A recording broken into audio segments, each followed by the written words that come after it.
Good evening and welcome to the Monday, November 9th, 2020 Litchfield Board of Selectmen meeting. The board has just come out of a paperwork review and I'd like to ask everyone to please stand for the Pledge of Allegiance. I pledge allegiance to the flag of the United States of America and to the republic for which it stands, one nation, under God, indivisible, with liberty and justice for all.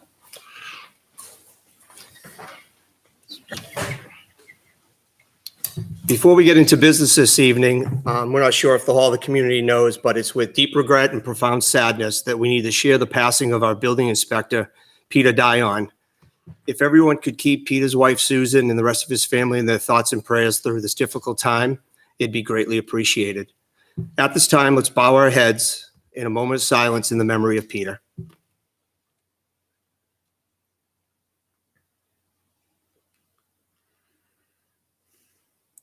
Thank you.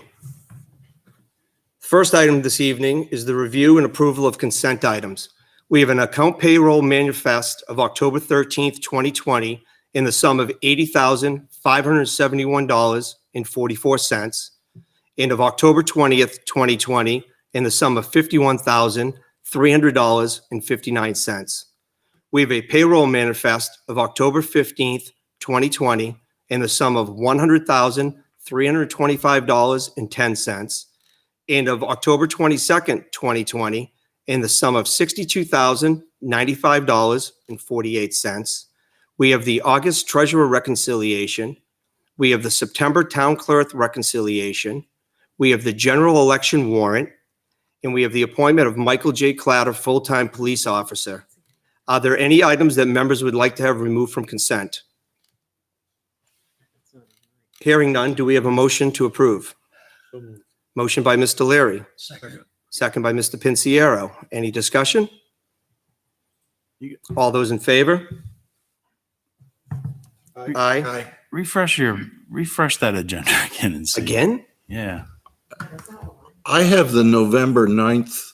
I have November 9th also. 9th agenda, but I didn't have any of those numbers. Well, let's go again. I got the 9th and let's do it again. I have November Did it 3rd. change? You got trust funds? My title said November 9th, but the second part of it, All right. I have the trust fund now. All right. So we will go back to the review and approval of consent items. I take apologize back for my that. eye. I take back my eye. We have a co-payroll manifest of November 3rd, 2020 in the sum of $93,989.83 and November 10th, 2020 in the sum of $2,189,038.04. We have a payroll manifest of November 5th, 2020 in the sum of $61,977.63 and November 12th, 2020 in the sum of $72,107.71. We have the August treasurer reconciliation. We have 5 abatements. We have a CARES grant acceptance of $3,678.95. And we have the transfer of trust funds. One is for the fire facilities in the sum of $10,785.33. The next is the building systems in the sum of $6,000. And lastly, it's the technology and communication in the sum of $15,548.82. Are there any items members would like to remove from consent? I'd like to have mine added. Hearing none, do we have a motion for the items of consent? We have a motion by Mr. Leary, second by Mr. Pinciero. All those in favor? Aye. All those opposed? All those abstained? Motion carries 5-0-0. Steve, before we go on, can I speak to your high-tech availabilities for a second? Sure. I can look at what I have right now. I will gladly come and help you. Because you were on the same page as me, weren't you? Well, I hit refresh already.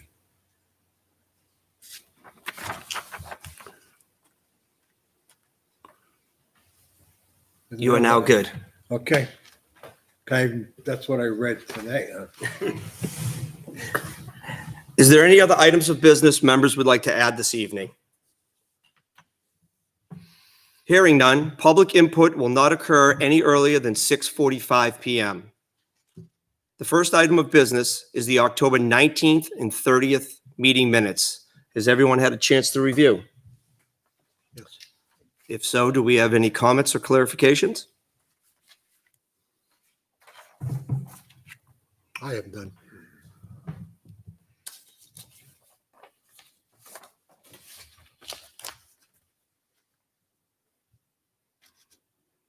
If we have none, we will take a motion to approve. Make a motion to approve. We have a motion by Mr. Lynch, I'll second that. second by Mr. Pinciero. Any discussion? All those in favor? Aye. Aye. All those opposed? All those abstained? I abstain due to my absence. Okay. Motion passes 4-0-1. Next item of business is Laura Gandia Police Drive Report. Mr. Brown. So Laura had reached out to the chairman and myself and asked if she could address the Board of Selectmen to give an update. I think many of you are aware that Laura recently organized a drive that collected gifts and for our police officers. Is just a good community showing of support. And so Laura is here this evening to give the board an update on the results of that and how successful it was. Good evening, Laura, and welcome. Thank you, Troy, and thank you, Board of Selectmen, for letting me speak. As you're aware, my name is Laura Gandia, and I reside at 3 Chamberlain Drive here in Litchfield, and I've been a resident of this town since 1998. I come before you today to tell you of an event that took place in the town on September 26th, 2020. As you are all aware, the law enforcement community earlier this year were hailed as heroes during the initial stages of COVID. The public was indebted to them for their service and for being on the front lines. Unfortunately, during the middle of 2020, that changed and law enforcement was under attack. Recognizing the good of many in the law enforcement community, several folks here in town wanted to show appreciation to our local law enforcement. So we decided to have a Litchfield Police Appreciation Drive on September 26th at the incinerator to collect monies and gift cards to be given to our local law enforcement in appreciation for all that they do for our town. Signs were made, permission was obtained, and off we went. When I say we, there were many, and I feel like I would be remiss if I don't mention just a couple of people that were really instrumental. Brenda and Fred French, Peg Graveline, Diane and Pete Plansky, Debbie Stone, and Ralph Foam. I couldn't be more happy and proud to tell you that we raised over $3,000 for our men and women in blue. What was more remarkable was the overwhelming support and respect for our department. I had many residents share their stories with me of how our police department impacted and touched their lives, whether it was offering assistance during a fall or a car accident, or helping a family during trying and sometimes traumatic times. It was a true reflection of the hard work and dedication of our officers here in town. Once the monies and the gift cards were collected, gift bags were made for each person on our police roster. Each bag contained approximately $152 worth of goodies in the form of gift cards to area establishments and other service establishments. These bags were presented to the police department on October 8th. The members of the police department were extremely appreciative of all the town's support. But what I found most telling were my interactions with Chief Sergeant. I communicated with him during the whole process and found him to be a humble and dedicated servant to our town. During all of my conversations with him, Chief Sergeant was quick to refocus the conversation of how he and the rest of the officers were here to serve the town and make us proud. I found this to be quite telling, as he never once escalated any of his officers or the department to anything but public servants here to serve our town. I found Chief Sergeant to be exactly the kind of leader that we want and is necessary for our times. I just wanted to share this with you and let you know that we are fortunate and we are blessed to have such great men and women serving our community and protecting our town. Thank you so much. Thank you for all your efforts and all the efforts of everybody else that helped and the generosity of our community. You guys have anything else you'd like to add? I would add something. While working at the polls last week, and this has to do with both Chief Sargent and Chief Freitzel, there was 2 voters that I spoke with at the polls, and one of them had suffered a medical condition, a heart attack. And the response of the police and the EMTs, it was only maybe a couple of weeks ago when he said, and I'm here voting today. And he had very good things to say about the both departments, and as well as somebody that had fallen and broken an ankle or something. He was on crutches, mentioned the same thing. Their response and their professionalism is just unparalleled. So I'd say thank you too, Chief, and thank you to Chief Freitzel as well and all they've been. We're very fortunate to have the leaders we do have. Chief Sargent, you are with us this evening. Would you like to say a few words?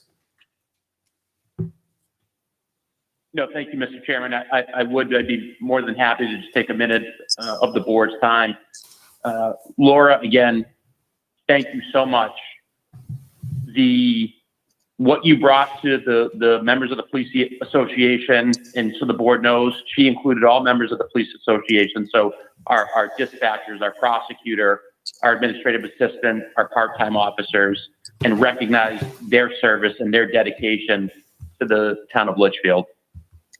And I tell you, it validates why we do what we do, why people make careers with the Litchfield Police Department. It's because of our residents. It's because of the support. And what our town did for our association, our department, it touched my heart. I haven't, in 20 years in full-time law enforcement experience, I have not seen that done before. And to see the signs and to feel the support and to feel the love, again, it validates why we are willing to make the ultimate sacrifice for this town, for our residents. We care. We want to give it right back to you with the highest level of professionalism. We want you to know that you're safe when you sleep, your families are safe, your businesses are safe, and we care. That brought up a lot of conversations, a lot of emotions, and again, why work in Litchfield? And that's why, because our town backs us, our town supports us, and we will continue to give you the best policing in the country available. And Laura, you're just such a great resource. And I tell you, in speaking with Laura, I consider her someone that I can go to. I called her personally when things were going on in the law enforcement community because I respect her opinion. She's straight with me. And I tell you what, I'm just thankful for her support, and to have her as a resource to help me better myself personally and professionally as a police officer and a police chief.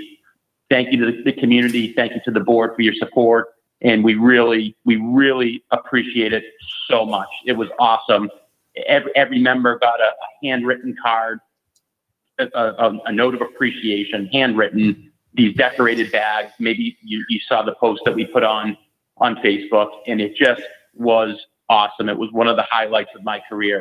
So thank you, Laura, and thank you, Litchfield. Thank you for the time, Mr. Chairman. You're most welcome, Chief. Thank you for everything you and the men and women do.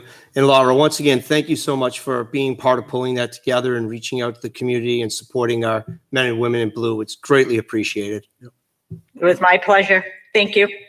Thank you. Have a wonderful evening. Thank you. Thanks, you too. Bye-bye.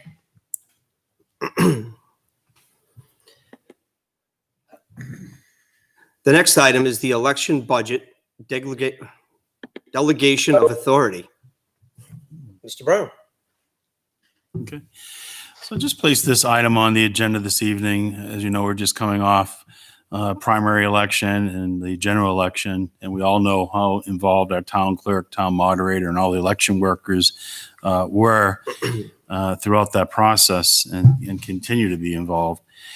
One issue that came up, the moderator brought to Chairman Weber's attention and myself, was understanding of the election budget that we have every year that we review and eventually gets approved through the town voting process. And I guess maybe there was some question by the moderator, who actually has ownership of that budget? And I spoke with Terry, and the moderator spoke with Terry. It was Terry's opinion that ultimately she's the one that prepares that budget, and she's the one that has the oversight over the budget and, approves expenditures from that budget. Frank remembered back a few years ago where moderator Regan, he would come in with the Board of Selectmen along with Terry and present the budget to the board.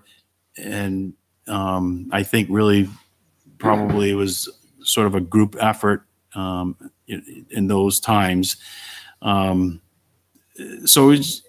Mr. Byron just basically asked if we could discuss this issue, make sure the board understands that it's probably not in anyone's best interest to have a budget where it's not 100% sure who's in charge of it. And so that's what I'm looking to discuss with the board this evening. I talked to the town clerk today, and as she told me, she goes, over the past 6 years, it's been my job to put the budget together. I consult with the town moderator, and and I approve all the expenditures from it. And as you saw, I was sharing an email that moderator Byron sent to us, and he says, "Hey, personally, I'm not. I don't care who has control of it. Just need to make sure it's clear who it does have." And I know in the past I've been involved too, and I've made some purchases without consulting with the town clerk, and so I just think it's good that we go on record so that the moderator is aware, the selectmen are aware, myself, anyone involved in elections is who's responsible for putting that budget together and who's the one that's going to put in the check requests. And it's just pretty standard budgeting. So I wanted to bring it forward. The moderator reached out to us. I didn't feel comfortable really answering the question. It's never really come up. It's never been an issue. And I think, like I said, everyone's just sort of worked together with it. It's never been a black and white answer, in my opinion. So, Well, based off this election, you can see that the collaboration amongst the whole team was fantastic. I mean, we got so much feedback that day, right, Bob, about how well it was run, the layout of it, getting people in and out. So I think they did a fantastic job working as a team. And so forth, they probably going to do a great job working as a team with the budget also. So, I mean, by default, I mean, if the town clerk, tax collector has had it for the last 6 years, I think we should let it reside with that. But I would love to see the teamwork continue in putting the budget together, teamwork on how they're going to allocate funds, what needs to be bought. So I think I'd like to see it stay as a collaborative effort, but I do believe, we need to have ownership, and I'm comfortable keeping with the town clerk, tax collector. I am too. And I'd like to say one thing about it, that in the past, the moderator and the town clerk always work together hand in hand. The new moderator, learning the ropes. Okay, so I think we ought to keep it the way it is. And Troy, when you spend something you don't know yet, ask. You went across that too. But I think, considering, I know in other towns, the town clerk controls the election and the moderator works together. They always work as a team. They have to. And this year was stressful. You consider this wasn't an election year with COVID ever had before. I think this group worked on a wonderful team. Okay? You couldn't have asked for more. I think it's fine. I think the town clerk and the moderator should work together as a team and submit the budget. Okay, as a team. Okay, and that's where it's always been.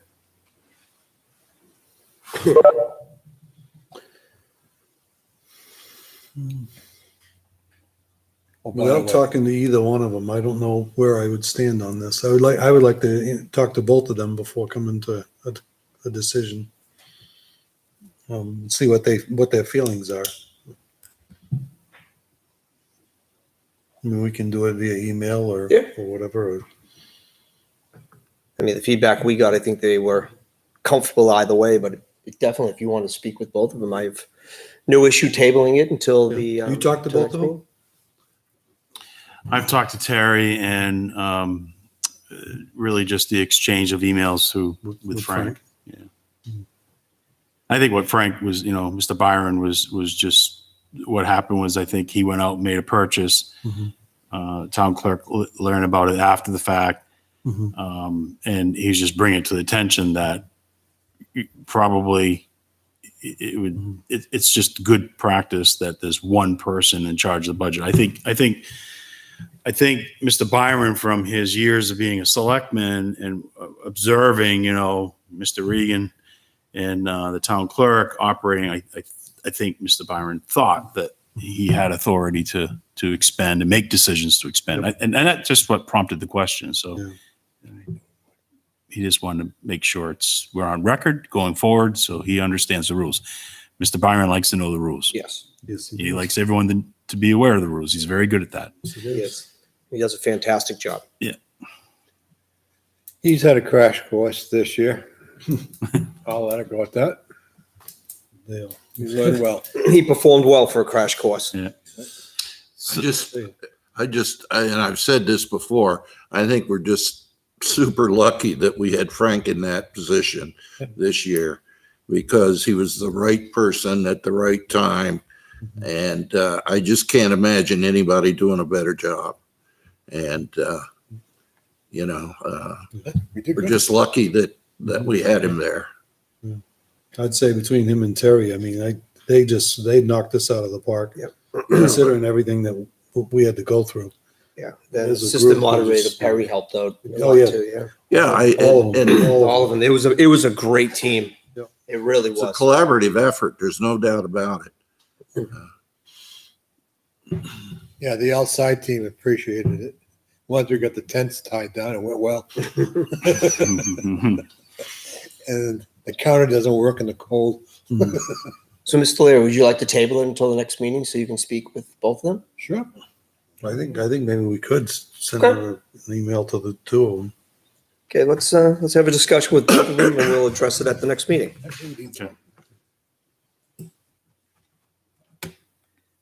Next is the field maintenance contract. Mr. Brown.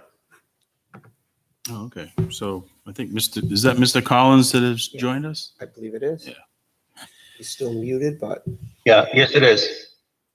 Okay. So, Mr. Collins, the chairman of the Rec Commission, I think some of you are aware that we have the Rec Commission prepared a request of bids, sought sealed bids for the field maintenance of our recreation facilities. That bid included the fertilization, herbicide treatment for the facilities as well. And they worked hard at getting the legal notices out there, waiting the 14 days following the purchasing policy. But we're at the point where we only received one response from a local contractor, TLC, and their bid came in a little higher than expected. So I think, Andrew, since you're here, I'll allow you to explain where the process you guys have taken and where you're at, and see if the board can make some decisions here, because ultimately the Board of Selectmen will have to vote to approve this contract, accept it, or if there's going to be a decision made to go out to seek additional quotes. One of the things that purchasing policy is, it requires that that we have 3 proposals. And so right now we only have one proposal. The selectmen can accept that one proposal, or you can request that we make an effort to go out and get 3 considerations. So, Mr. Collins, you want to explain where we're at right now? Sure. So, like you said, we prepared an RFP similar to the ones that we've been sending out for the last 6 to 8 years, asking for sealed bids following the purchasing policy. We did get one sealed bid, and it was from TLC. The bid was, again, there's actually 2 different numbers on the bid. One is for including cutting it at all the facilities, and there's another lesser bid for leaving out the less well, I don't want to say less desirable, but the areas that aren't fields, the river access, the area up by the tennis courts in front of Sawmill, the alongside the road, and the parking lot at Sawmill. So basically non-treated areas. By leaving those out, the bid is a bit less. And that was by design. We wanted to see if we could work together with the road agent and possibly have them with a part-time employee take care of that. And then obviously transfer the costs to us. But, you know, it's not, we don't need specialized equipment and a lot of care. You know, it's much less cured land. So it is a contractor we have worked with and we feel comfortable with. We voted at our meeting to approve the bid as a vote of 5-3-0. And we just wanted to forward it to you guys for approval. Thank you, Andy. Gentlemen, questions? To do all the mowing, it would be 59,700, is that right? That's for all the mowing and all the health maintenance, fertilization, etc. Yes, and opening and closing of the irrigation systems, etc. Okay, and what was the budget this year? What number did we work with? Is that an increase or a decrease or? That's a slight increase over this year, about $4,000. I thought the bid last year was 49,000 and change, and what made it go up this year is we needed to add more chemical treatments. Right. I mean, but we wound up around 56,000. We're going to wind up around 56,000 this year. But the sealed bid last time was 49 and change, correct? I believe so. So that's what. Again, I mean, the number we're really looking at, and again, I need to get the numbers from the road agent, but we're really looking at a bid of 50,000 because, in all honesty, TLC doesn't want to take care of those other areas. It's not good for his equipment. And, you know, it's a whole different piece of equipment and a whole different animal there. So that's why it's $9,700 less when we leave those small areas out, which I'm sure we could do for substantially less with the highway department and the road agent. So the part we don't have, Mr. Brown, is we don't know what the cost would be for the town to pick up Sawmill and river access as of right now. In the tennis courts. Yeah. Well, that's the what cost it's would, around. you mean the cost for us to, Cost for us to our do it. labor, or that Yeah. if we were to put it out to bid? If we were actually going to do it. So it looks like the mowing got reduced by $9,700, that portion of it. Right. If he could take the river access and around Sawmill tennis courts out of the bid. Right. And it was ultimately our desire, along with the Conservation Commission, to work with the road agent and get that done, as well as other conservation areas, and combine that effort.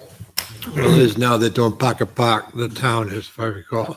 And So- that was the volunteer on But that it's still part. going to be an extra cost. Yeah, so there's still a cost. So I mean, I guess what's sitting in front of us Fertilizing. is we can reject the bid and go back out asking for 3 because there's not enough bidders. Mhm. We could accept the whole entire contract. We can accept just the fertilization portion of the contract. We can accept just the mowing portion of the contract.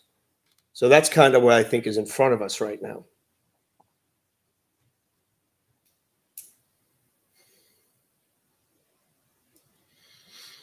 Tennis courts don't I'd have be in much favor work of around there. rebbidding, sending it out again. What do you think? I'd be in favor of sending it out again. Because with the reduction of those areas, it looks that mowing is $25,300. Mhm. Yes. And then what, 90, and then fertilization is $64,700. No, No, 24,700. 24,000. Oh, I was at 90,000. Sorry, wrong number. 24,700. Yeah, that's what I got too.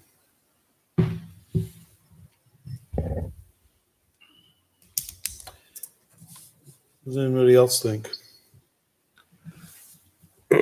Question, when they went out to bid, who were the other ones that they may have talked to? or They didn't given- talk to anyone. So basically it got put up on our website. And where else did it go, Mr. Brown? We advertised, I can't remember if it was the Union Leader or the Telegraph. Correct. So, I mean, if we put it back out to bid, it doesn't say we have to put it in a paper reading the purchasing policy. It says may, not shall. Right. So, I mean, we actually put it back on the website, and then the only other thing we could do would be word of mouth, direct solicit. Yeah, we have a couple other landscape contractors in town. Maybe we can reach out to them. I mean, my big thing is even though we had to supplement the budget, you know, in order to get more nutrients put down, that's a $10,000 adder is a lot, from 49 and change to 59 and change. That's just my personal opinion. I think it's a lot. We're under budget constraints this year, and I just don't know if we can take that within the budget. The grass will be green. But I'd like to get, you know, others' input. Is there any problem with us advertising on the WhatsApp page? No, I think actually the last time we The cross cross pollinate. post, so you know John Burnell, when he posted on the website, he posted on our Facebook page, and he cross posted it on WhatsApp. So it did go up on the WhatsApp page. I believe so. So I think it gets more eyes than anything, you know. And Mr. Collins, we did have a couple people after the bid date reach out to us, right? Asking if they could still submit bids. We had one company, but they've done that every year, every time we put a bid out. And Oh, they're always tardy?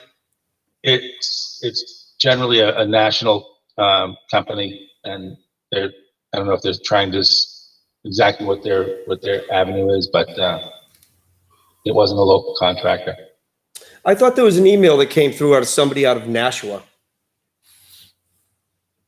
Asked us. I know the one you're speaking of, that was the last asking us what the bid results were. But I thought there was one out of Nashua that asked. I'll have to look back through my email. Okay.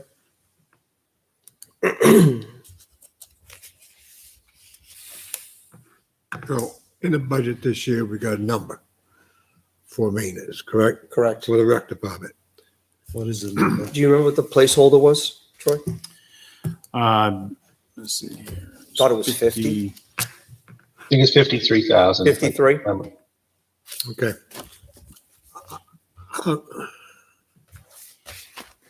There's 2 or 3 other guys locally in town. Maybe don't have the equipment to do it or the time, but I would put it back on Facebook and see if we can get at least one more. On the other hand, there's a lot of guys can't do it. Natticook. He didn't. They didn't bid this year, no. I think that if the board, again, the purchasing policy, it gives the Board of Selectmen, it says if at least 3 proposals are not received, the Board of Selectmen may require another RFP process. So what you have here is you've only received 1 response, and that response, the initial proposal, has now the price that you have before you has decreased from the initial proposal. They've actually negotiated to remove some of the areas that were asked by the Rec Commission to be all-inclusive, pushing more work onto the Highway Department. And, you know, we're doing the best we can with our 2 people to keep up with the areas that we mow. Now, the So- only way we could pick that up would be through a summer hire and so forth. But I mean, last time we went to Warren, And we asked for another employee. the biggest thing was the river access. You know, that's like a different location where you're going to actually bring equipment down there, unload it, and like the tennis courts, we're doing the sidewalk. So to swing in there and do the front of the tennis courts, I don't think it's that difficult because we're already there. I think at one time you guys used to. And do I that. think it's been off and on from what I've heard, off and on. Sometimes Mr. Brown and has told me, he goes, he's always wondered whose responsibility it is to mow the tennis courts. And sometimes they're mowed and then sometimes they're not. And he goes, if we're there, we mow it. So that's not a big issue. But the river access was, you know, It's remote. That's a new facility. And Sure. I thought when it was built that, that was going to be taken over by the rec facility, not the highway.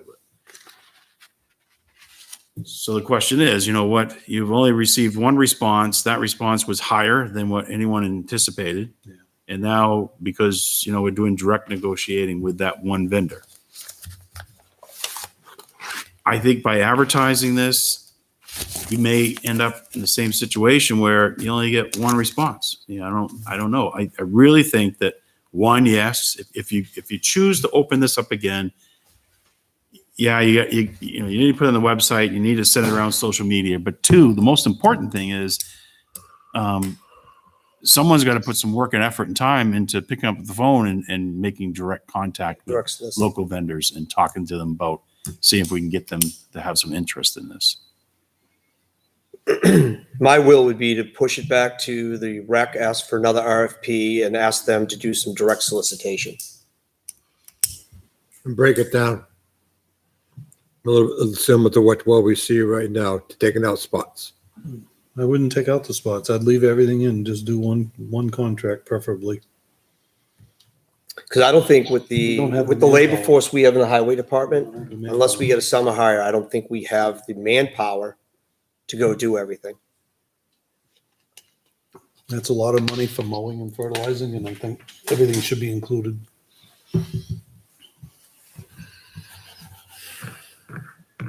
Any other input, gentlemen? How long you want it to go out for?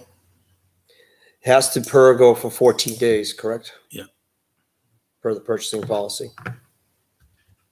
Let's do it again. If we don't get anything back on the second try, go back to where we are. Okay, so do we have a motion? I'll make a motion to put it back out to bid. We have a motion by Mr. Leary, Second. second by Mr. Pinciero. Any further discussion? All those in favor? Aye. All those opposed? All those abstained? Motion carries 5-0-0. Mr. Collins, anything we can do to help you with solicitation, please let us know. I know as a board, we can reach out to a lot of people also. And, hopefully we can get more bids coming in this time. All right, so just to be clear, so we have to formally reject this bid, correct, and open up. So we can't go back to this bid afterwards, correct? Correct. He'd have to rebid, correct? Yes. Yes. Change the dates. Reject the bid and then encourage Encourage them to bid bidder again. to submit a proposal again. Okay, haven't we defeated the sealed bid process though, by now people have that bid as a number? Well, That's why if, you really need to keep the original scope of work. I wouldn't change it. The reason that this is being bid again is that we don't think we had enough competitive bidding involved. So we don't know. We feel it was high. it being a municipal bid, anyone could go and look and see exactly what the cost was last year for it. So, everybody already knows where the starting point is. Right, but they already know what one competitor's bids are. Correct, but they also, even if they didn't know that, they could look and say what we carried last year, because our books are public record. So they could look and see what lawn care was, field maintenance, and they know exactly what it is. Plus that bid process last time is public record. So if anybody wanted to know what the bids were last time, they could get access to them. Okay.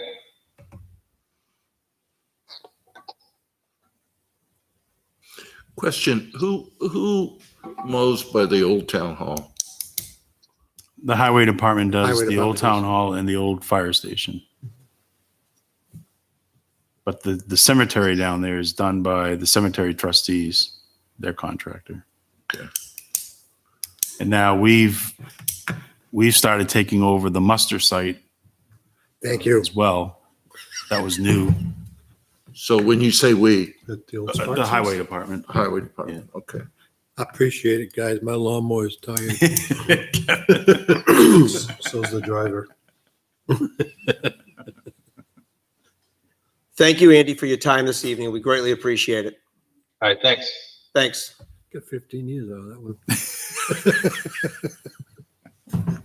The next item on the agenda is inspector position. Mr. Brown. All right, well, as we started off our meeting, as we all are aware, we lost Inspector Dion last week. And the purpose of putting this on the agenda is this is the first time we've met as a board to discuss this vacant position now. And I will let you know that Chief Freitzel has been reaching out to his contacts that he has in the area with fire chiefs and building inspectors, trying to see what we can do to get some interim inspection services on board. We've reached out to Municipal Resources Incorporated. As you know, the last time we went through a period of vacancy, we had MRI providing us with an inspector, Peter Rao, and he spent quite amount of time in our community. He knows our town pretty well now. So we're in the process of trying to see if we can secure him on a short-term basis, so we can start. We've got people. This is the worst time of the year to be having this happen because everyone's trying to squeeze their project in before the ground freezes Or snow flies. So the way it worked out today, we were able to have the town of Hudson was allowed Steve Doobie to come to our town and work all day and picking up inspections. Inspector Dion was actually scheduled to be off the rest of the week, so we had no inspections scheduled. But Donna is receiving calls right now, and she's being, needs to schedule everything for next week. So that's what we're trying to do right now. Really hopeful that maybe the MRI lead will work. But that would only be a short term. And so that's kind of the direction we're going right now. And then I just wanted, really open it up to the board to see what your thoughts are and any. Are you still This has all certified? happened quickly, and I know Kevin's working in Milford a little bit. And Oh, that's right. Not very much. are you done now, or? No, I'm still there. But Yeah. it's not very much. It's only 12. So I spoke with the chief today, and I guess About 12. the town of Bedford is on their third individual with a job offer, and Oh, wow. none of them have gone through. So the candidate pool isn't very large out there. It's actually probably smaller than the last time we went off before we got Inspector Dion. So I think it's going to be a tough role to fill. Yeah, well, we need somebody to And we take need care of somebody. these people, yeah. So were you able to get back with MRI? Any response back? I know Frank was There's going to no reach. commitment yet. No, There's okay. been some emails back and forth, and I'll say what as I of said right now, before. there's no commitment. But Peter, to the best of MRI's knowledge, Peter is still available, but he hasn't been working for, I guess, a couple months for MRI. So Peter. Peter Rao is okay. he's a filled in. retired inspector that he works through Municipal Resources Incorporated as a contractor to help towns that are in the need of an interim inspector. He was the one that did a lot of work out in Rye, right? Yeah. Rye, Newcastle was his. He did a lot here too. Yeah, he helped out here. Yeah, yeah, for a while. If the building inspection position were back in the way it was previously, would it be easier to get a building inspector? This is a question. Or I'm not is sure. it because of the relationship between the building inspection and the fire department? You know what I'm No, saying? I don't think so. It's Well, you got to have a person that's certified by the fire department to be a building inspector, right?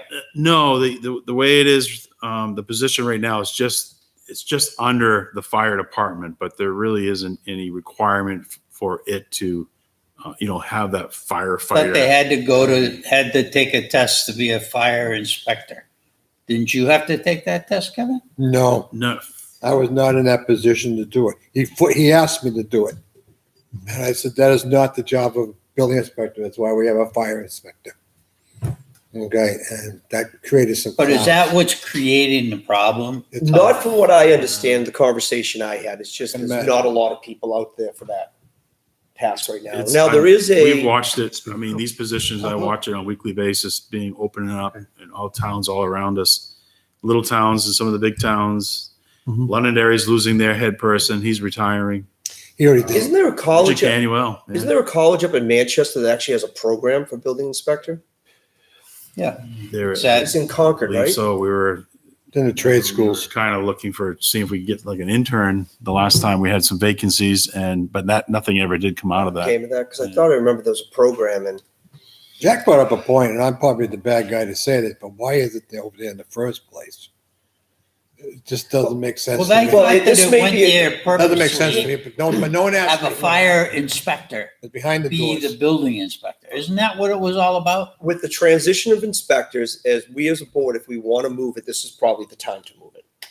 You know, we do have a non-advisory warrant article from the residents who said they wanted to keep it at the fire station, but it's just That's not advisory. binding. Nope, it's just advisory only. Why I is just that? don't We as a board, if understand. we feel that it should get moved back to town hall, we have every power to go do that.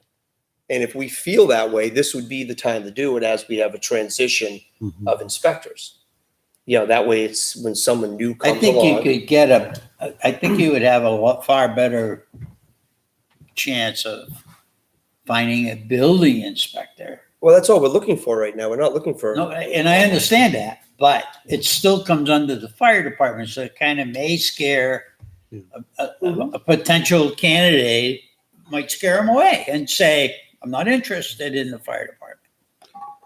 I'm a building inspector. You know what I'm saying? It just, It could, yeah. it's very possible that that's what's happening. Because As I've been in the trades for a short time, okay, I find the outside world does not want to be underneath the fire department. Only a few select towns. Merrimack, Hudson, Bedford, okay, and a couple more. Most of them are not associated with the fire departments. The fire departments don't want them. But Bedford has always been underneath, and that's where Frank is from.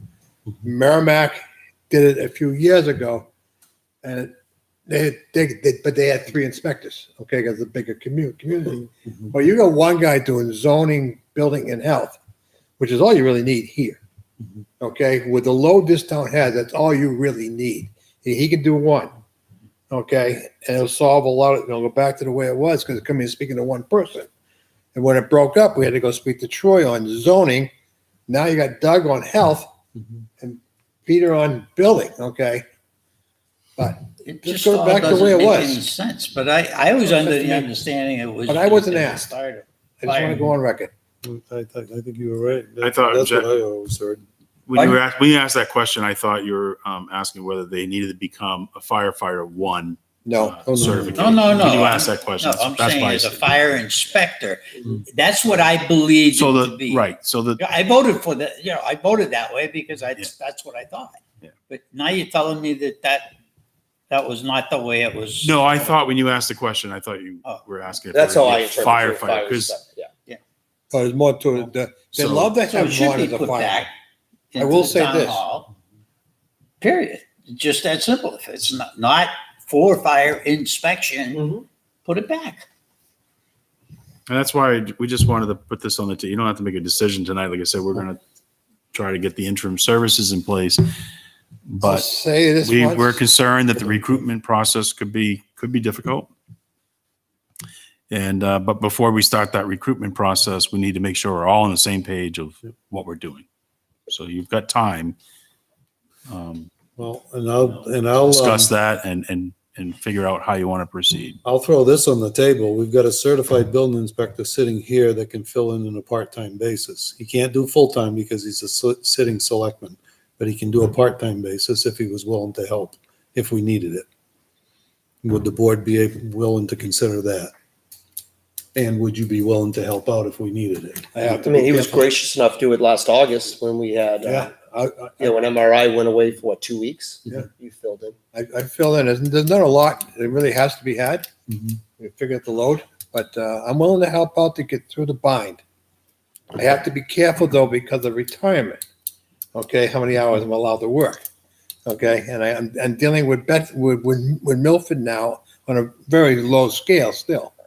Helping them get through building permits that were back 2 months. They haven't got them approved yet. I finally got them done. People are getting a little hot over there. They'll get hot here too. Okay? So why don't we see what MRI comes back with, and we have Kevin who can help fill in also. And, Frank seems to have a plan to get us through the next couple weeks.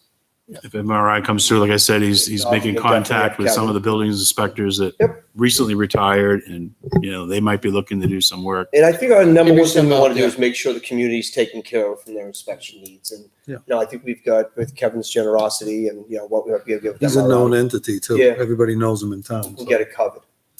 And then we're going to have to go back out with the whole entire process. Luckily, we already have the job description written from a year ago. Yeah. Yeah, I think we just have to add zoning onto it now because zoning. got pulled Well, from no, the- it was always there. It was always there? Okay. Just because first of all, the position was vacant for almost, I don't know how long, almost a year. Yeah. Right. And then when we hired Inspector Dion, he had no experience in that area. So I kept that role and he worked with me. And then we recently transferred over to him because he was at the point where he understood it. And during the search, we can discuss if we want to move it out from fire and bring it back to town hall. We can take care of both all at the same time and, have it the way we'd like to see it going forward. I also know another guy who just retired out of London, Dick's retired. I know his wife doesn't want him at home too much. Yeah. I don't know if he retired yet, but I guess No, he did. He's done. he's done. I was over there And I last week. heard, and the Bedford guy retired also. Done. Yeah. So The other guy's Nick's it's a running dying the show breed, it right sounds now. like. Nick Codner. Oh, he's But Libby's still there. Libby, I hired her from high school. She's still there. All right, we all comfortable with that path moving forward? Let's go. All right, next we have FEMA and CARES grants. Mr. Brown.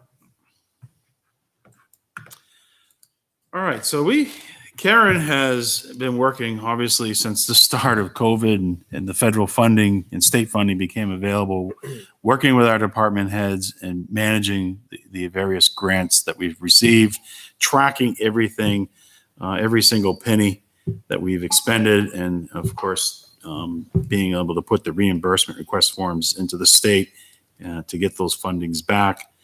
So we've put together a summary form here for everyone's information. I'm just going to be working off the first page, which is the summary, but you can have backup information. You'll see there's a tab which calls it FEMA number 1, FEMA number 2, FEMA number 3, and go for 1, go for 2, and go for 3. And the last tab is we call it the town clerk election funding. And those are the funds that came from the state as well to help offset the cost of running our elections. So the big grant that we received, the Gopher grant, everyone's heard this, but just as a recap, the town of Litchfield was eligible for $203,760. And we have detailed all the expenses that we have paid out to represents that 203. And we got 2 items here in the bottom. We've highlighted red. The large format printer scanner was for the building department. We've yet to pay for that, and we've yet to receive it. It's on back order, but it will be coming. And the police department is looking to purchase headphones for their operation. So we know that those 2 purchases will happen. And that leaves us a remaining balance of $82,000. So we've already received the 203, but we got the 82,000 that's primarily that comes from the funding that we were able to apply for the straight time that all of our police officers worked during the COVID operation. So of the 2 items that we haven't paid for yet, did we get that they will reimburse us? Or do you have to receive it, then submit the invoice? No, we've been reimbursed for all. Oh, have we? Great. Yeah, yeah. And Good we job, keep- Karen. Appreciate that. Thanks. That was good. Appreciate it too. Yeah. So We big, keep spending, so some credit cards just came in that still have COVID, so that, remaining balance will be reduced. But yeah, we got it all. Oh, plus it's you have- fantastic. plus you have the increase of COVID going on now. Yeah. So this remaining balance may change. Yeah. Okay? That's how I feel, if you feel about it. Well, Mhm. you got 200 counts just yesterday. Okay? Yeah. And Litchfield picked up another 2 or something. And we've taken stuff out of our Yep. 2021 operating budget as we've had that discussion. We've Mhm. taken things out. Some of those lines were COVID, supplies and stuff. So we're planning to purchase that stuff So as it comes through. this year, along with Yep. that radio equipment, that communication equipment. So Okay. if FEMA's that's a federal program. And that one doesn't have amount that was awarded to the town. We're not aware of any cap or anything, but there's certain criteria that we can submit reimbursement for, and it's 75% comes of the dollar. So, and Percentage. Karen, what are the types of things that you've been submitting? Overtime, COVID-related, overtime, cleaning, disinfecting. So those are the types of things that we can get reimbursed from FEMA. You can't get reimbursed from Gopher and FEMA. So you have to really manage this to figure out, Pick one part or the other. you figure out which part is the biggest benefit to the town. So. And then the last one is the Gopher revenue and expenses. So this is the election. So right now, the September primary election, we have received $3,678.95. And, Karen has done a great job working with the town clerk and actually taking these funds and allocating them, putting credits back to our operating budget, individual line items. So one of the things we're going to be looking for you to do this evening is that we just have a vote that you accept these funds and the allocations that to credit the lines in the budgets, just to have something on the minutes in case the auditors, when they do the annual review, want to make sure that this was publicly discussed. So you want a motion to accept Gopher revenue, Yeah, I think, not expenses? and then, so again, the November elections funding, that will come later. We'll get that later. Now, do we need a motion to accept them, or are you just more of just an update? I think if you had a motion to accept Yeah. the Gopher and FEMA funds Mhm. and allocate funds as presented in the summary report. I had a question on FEMA 1. It says fire department at $314 denied. Yeah. What was that for? That was for the call firefighters training. Oh, in dealing with the COVID? Yeah, or- so it was more for overtime, but in the FEMA description, it said that you could get it for training. Mhm. But when I submitted it, where they said it wasn't overtime, it was straight time, they weren't reimbursing us. Okay. Okay. We tried, I mean, So it Yeah, should have we- been there's things overtime that we've training. tried. Could have been overtime. If it was overtime training, What? yeah, but where it was straight You time, never have they overtime wouldn't. training. You Republicans. But so we got FEMA 1 and FEMA 2 back. FEMA 3, we just received today. The check. So do we have a motion to accept the FEMA revenue and the Gopher revenue and to accept the summary as shown? So moved. We have a motion by Mr. Leary. I'll second that. We have a second by Mr. Lynch. Any further discussion? All those in favor? Aye. All those opposed? All those abstained? Motion carries 5-0-0. Karen, thank you so much for all your efforts. Unbelievable. No Thank problem. you. That is great. That's a big help. So what do you do all day? So what do you do all day? Pull my hair out. I see this long ticket tape parade. Being it is 7:29, I'd like to open it to public input. Do we have any members of the public online that would like to provide input? Mr. Chair, there's only Chief and myself here, so we're ready. Would either one of you two like to say anything? Thank you. Yeah, no, thank you. All right, we will close public input. What is the chief still doing on the line? He's waiting around for our non-public. Oh, Go on at the end. Next is NHMA Legal Services. Mr. Brown. All right, so on an annual basis, the New Hampshire Municipal Association, this Board of Selectmen has been on record having instructed their legal counsel. As we know, in HMA, we pay membership. They provide in exchange for that fee a lot of various services to the town, one of them being legal services. And so the Board of Selectmen, for communication purposes, has always had a letter on record with NHMA Legal saying these are the individuals that we authorize to be able to contact you and consult with on a day-to-day basis. And the agreement is that when they provide legal guidance to these individuals, they will always copy the Board of Selectmen with their response. And this way, the Board of Selectmen is always aware of what type of legal guidance is being given to our various our boards and committees and department heads. So I've not changed any items here. I just updated the correct contact person for, it's always the chair of a board or committee. And I've updated, the department heads if they've been a change, like Chief O'Brien to Chief Sergeant. I've updated the moderator.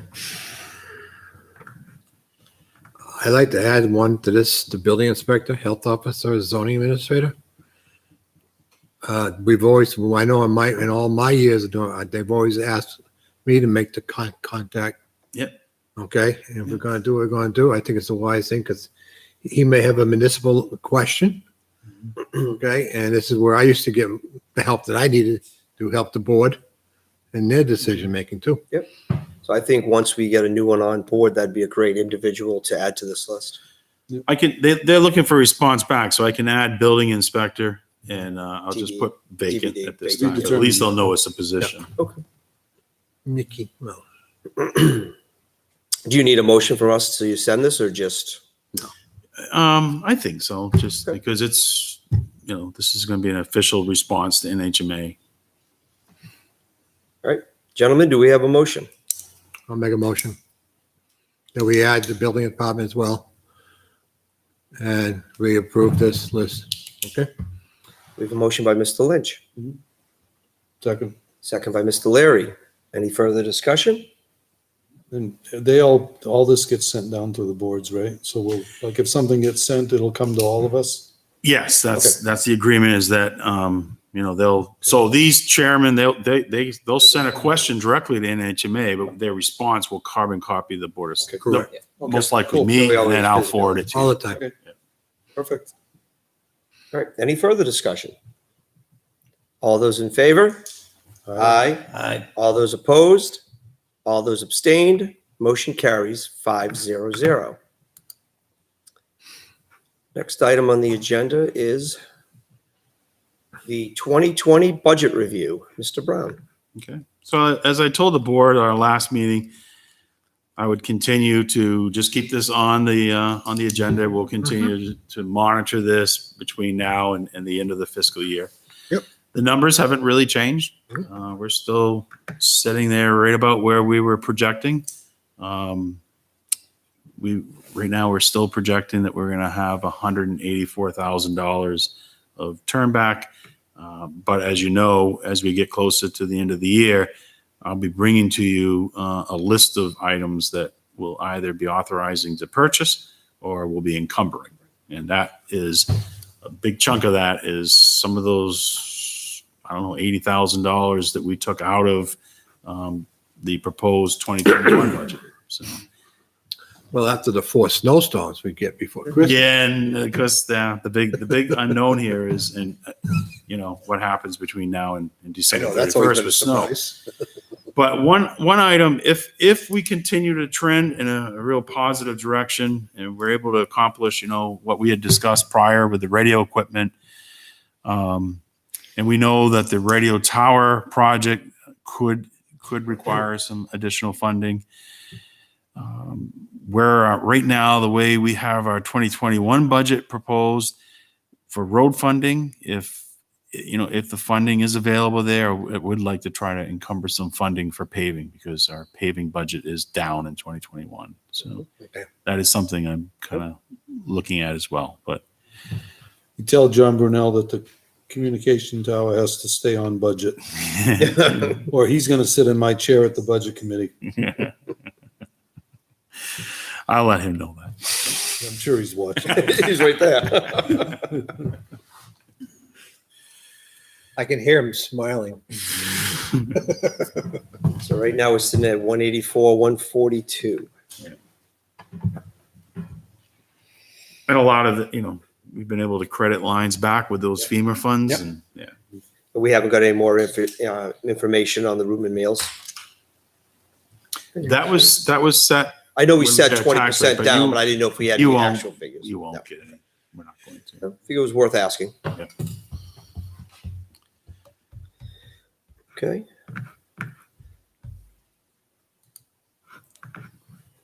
And the next one is warrant articles. Yep, next is 2020 draft warrant articles. Mr. Brown. I won't go through them, Yeah, please. but just wanted to keep them alive. And, The I think next we're, meeting I we'll think have we're to take kind of in a action, holding, correct? our next meeting will, we're going to have to really have a next meeting, you're going to have to get serious about these and have a good discussion because That's the 20 budget committee is planning to review warrant articles in December.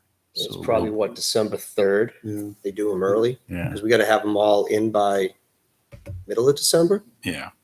I think we went through them all We already, did, right? I think we did good. Yeah. We removed a lot of them. They already note this. We got some that we're questioning. The only, for if this is going to be the way it will be, the police contract, we'll be talking about that a little later tonight. The Health and Human Services Agency funding, I have now got all my letters of requests, and I'll be meeting with a committee that we have. So at your next meeting, I'll have a recommended dollar amount that the committee would like to see raised. And I'm not prepared tonight, but at our next meeting, I will have information on the solar panels. Yep. Because we need Really? to have a discussion. Well, if we're going to have a cap, or if you're going to exempt them 100%, or if you're going to have a That cap, portion of it. Yeah, I so wasn't thinking we have of to that. set an amount of the exemption. So some towns are 100%, no matter what it is, and some have a percentage, but they have a cap. So that we just need I to wasn't decide on thinking that. You know, and I'd like to circle back on the fire truck lease purchase. At least let the fire department, who has a team together out there looking at the different options we have. There's some very good leasing options right now that are out there that nobody's incurring any cost for years. So, I'd like to give them an opportunity to at least present to us, see where we are from a tax cap, and see if we want to bring that forward and let the citizens decide if it's something we should go, because we did get a lot of positive feedback from the facilities survey in support of it. So, I had asked earlier that we could have one more discussion before we, set in stone what our warrant articles will be. Yeah, you did. Yep. So I think Deputy Chief Nickel will probably be ready to present at the next meeting. Okay.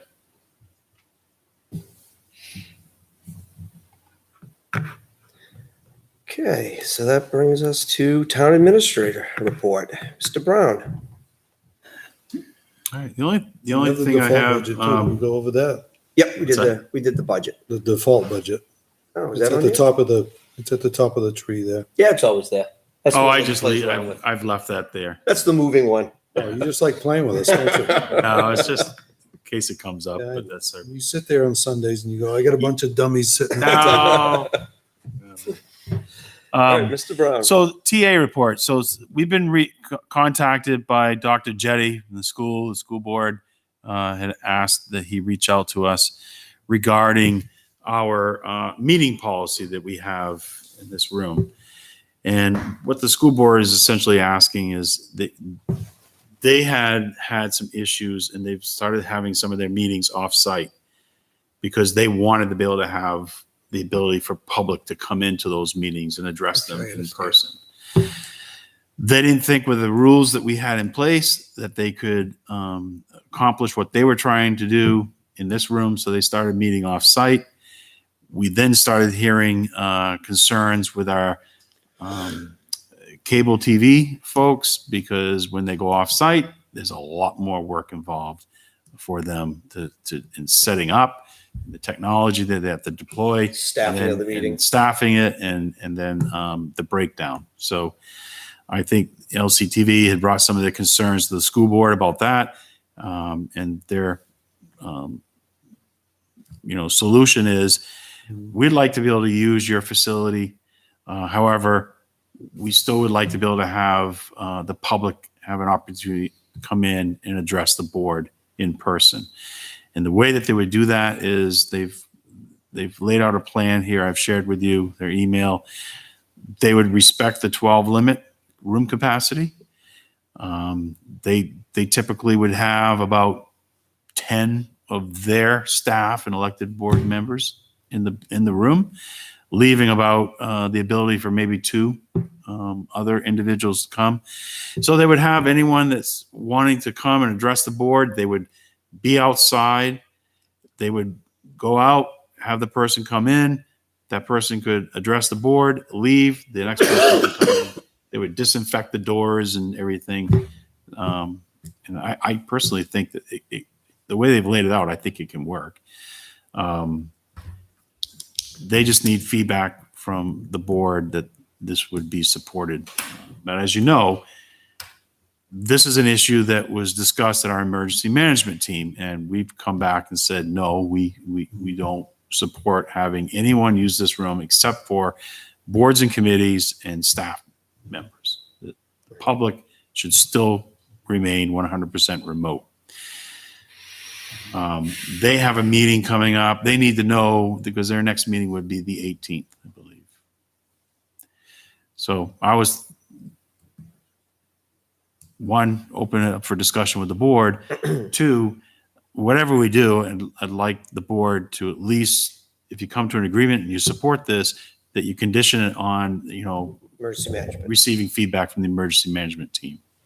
So if anybody's tried to listen to one of the school board meetings from the auditorium, it's very difficult. You can't hear audio at all. So it's, and I know LCTV has done everything in their power to give it better audio.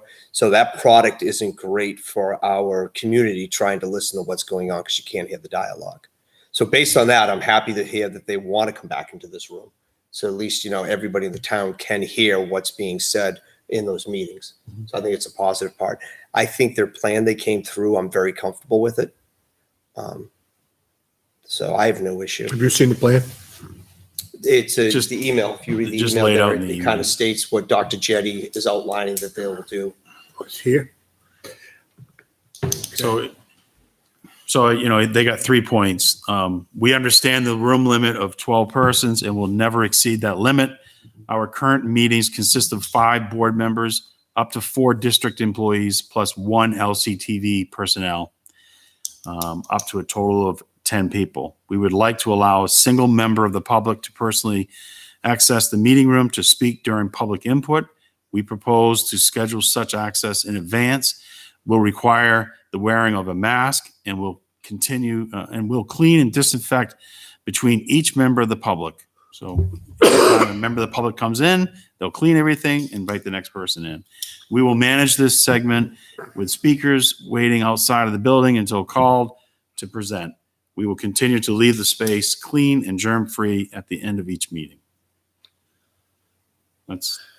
I make a motion, we allow the school board to have public meetings here as long as they follow the 12-person limit.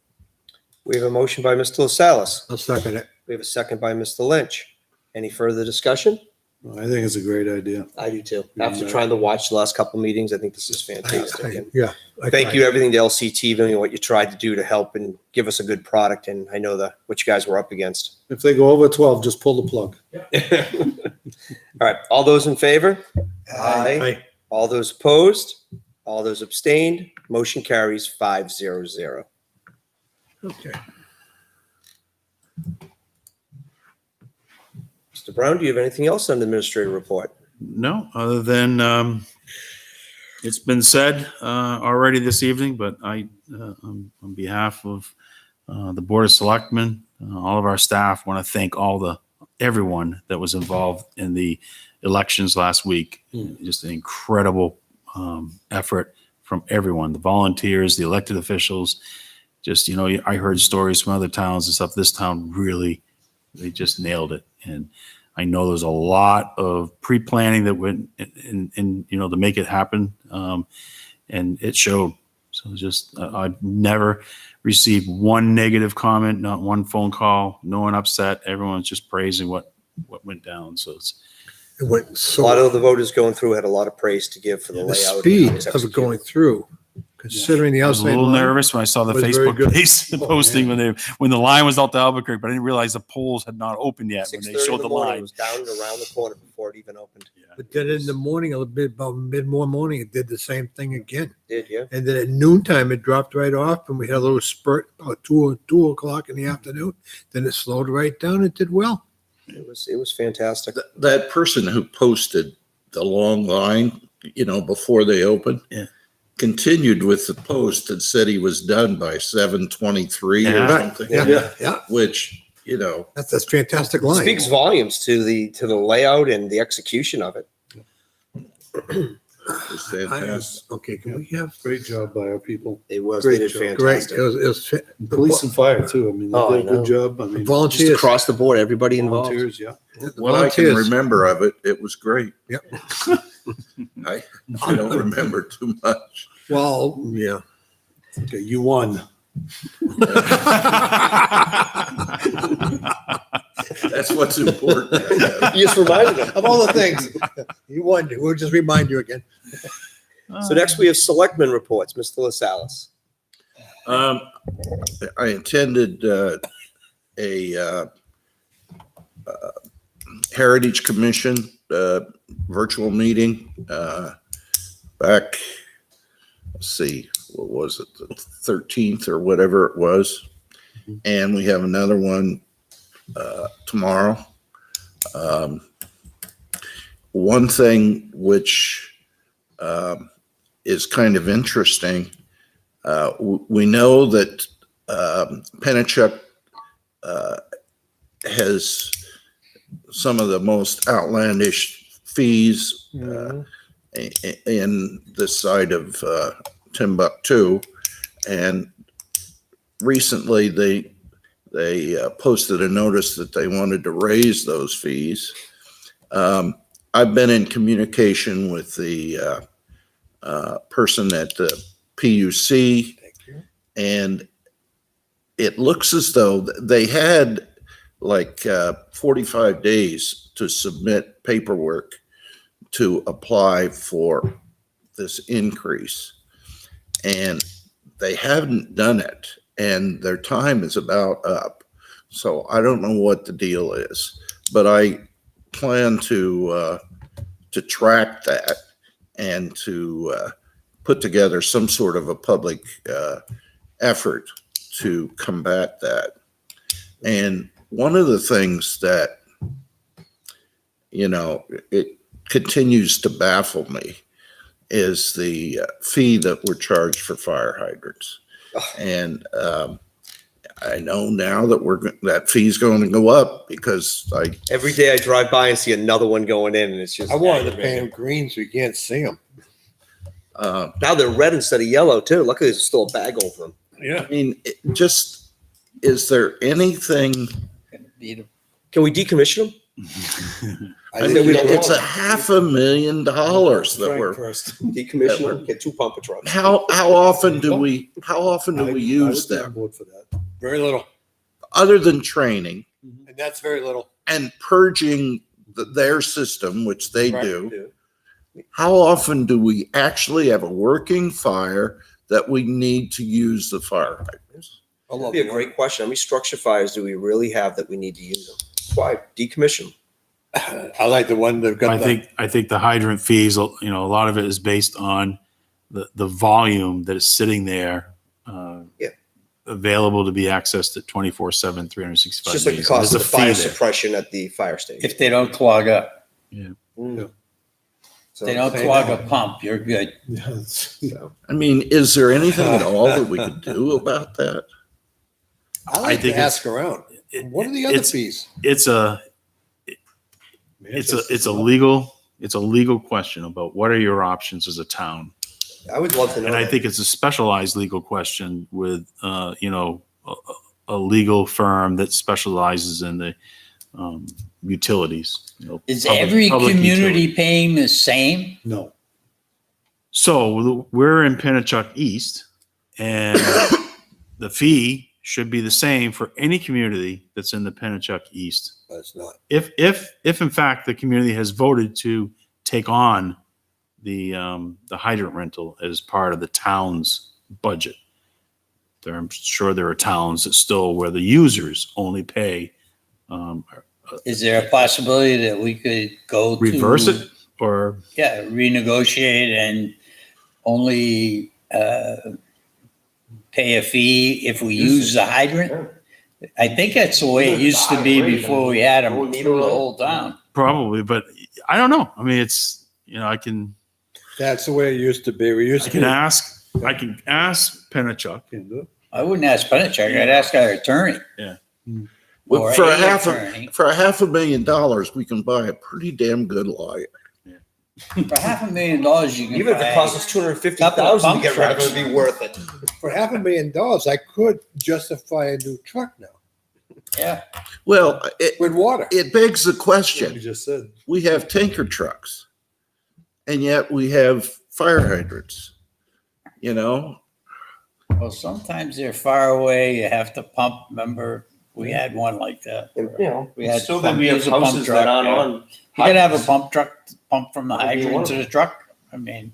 They used to fill them out of the ponds. I'll tell you what I'll do. I'll reach out to our legal Let's- counsel. I Every know one of that them. they're going to say, well, Yeah. that's not their Chase area of Brook. expertise. Maybe they can refer us to somebody. But they can refer us, and I think it would be Thank God for Beavers. very wise. Yep. Spend a little bit of money, get an attorney on a conference call here, and talk to them about what goes on in our town and what our options are. What has happened? I think around we're being this? held hostage for that Feels that. $500,000. Every personally. quarter of a mile, they stick another one on, and it's just. Well, it's cha-ching, cha-ching. based by how many homes within Mm-mm. hydrant. Is it what? Every 5? 1,000 feet. It's about pretty much every quarter of a mile they put them up. Every 1,000 feet. Every- I mean, I thought it was based on. down by the Rick Charbonneau's house. I mean, there's fire hydrants in the middle of that. It was a field. well-protected cornfield. Oh my God! It's a lawn now. You can use it to water his lawn. Yeah. I mean, and yet we're paying all this money. It's crazy. It's one of my pet peeves. I think it's worthwhile having, I can't drive. like I down said, 28. specialized legal counsel to tell you what your options are. You know, Just I did the same unused.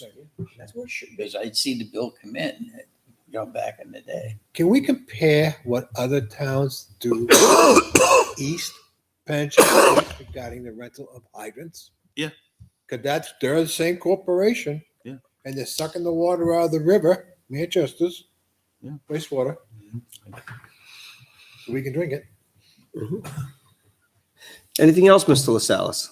No, other than I was returned to the legislature. Very interesting election. If you analyze the election here in New Hampshire, all the national offices went Democrat. All the local offices, the state offices, went Republican. Yeah. It was an interesting transfer. It really was, and it was critical from the state standpoint that this is when we do our redistricting. So the party in the majority has a lot to say about redistricting, and for those of us who have been around for a long time, there was a period of time when we had very little in the way of representation. Mm-hmm. We had virtually nothing. Nobody from Litchfield was in the legislature. And that was, I felt that was a big shame. So anyway, it was a very interesting election in that the governor, the Senate, the House, and the Executive Council all switched. Well, the governor stayed, but everything else swapped. But yet the national all stayed the same. So interesting election. Very interesting. Mr. Pinciero. I don't have anything for you. That meeting was the night I was talking to you on the phone. I have nothing to report. The next rec meeting is tomorrow evening. Mr. Larry. Budget committee's going twice a week, getting through the school budget right now. That starts what, Thursday night? We started last Thursday. Last it was Then the we go overview, tomorrow, yeah. and then we go Thursday, and then we're gonna be busy beavers. Well, Can't wait thank to you for watch. being on that. Mr. Lynch? Not much going on planning board. Very little, nothing. We had no items removed for consent. We had no other business. We do have one item left on the agenda, and it is a non-meeting under union negotiations. We appreciate everybody watching this evening, and be safe and be well. One more thing, I'm sorry. when you're putting out the bids for the grass mowing, or whenever something's posted on the budget committee, this comes up every time they want to post something to the town. We have members that are not on What's Up, but they are on the What's Not Up page, which I guess is a rival page. I don't have any of it, so but if we could make sure it gets posted on that as well, then I won't have to hear about it. Okay. I don't think we have access to cross-post, but I'm sure we can get someone to put it up there for us. John can do it. He can do anything. Yeah, he got a tower. All right. Thank you so much. Have a wonderful evening, and everyone be well.